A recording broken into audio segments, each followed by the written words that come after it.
મોટાભાગના front desk ઉપર જે આપણે કામ કરીએ ને તેની ભૂલ કાં થાય કે કસ્ટમર જ્યારે જૂઠું બોલતા છે.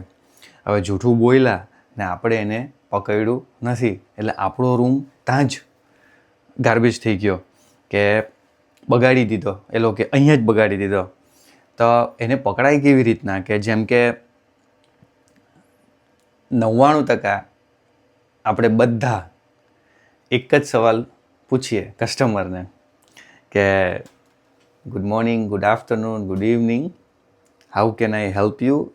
તમને રૂમ આપવાનો છે, સ્મોકિંગ જોઈએ કે નોન સ્મોકિંગ જોઈએ? તો પેલા સામેથી એમ કહે કે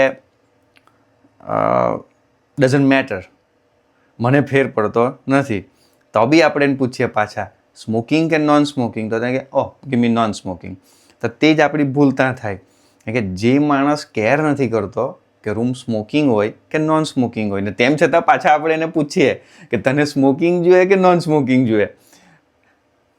તમે બી તમારો એક્સપિરિયન્સ શેર કરજો કે તમે આવી સિચ્યુએશનને કેવી રીતના હેન્ડલ કરો ને તે આવા જે આન્સર આપ્યો હોય તે કસ્ટમરને તમે કયો રૂમ આપ્યો કોમેન્ટ કરજો. Welcome to Patel motel diary.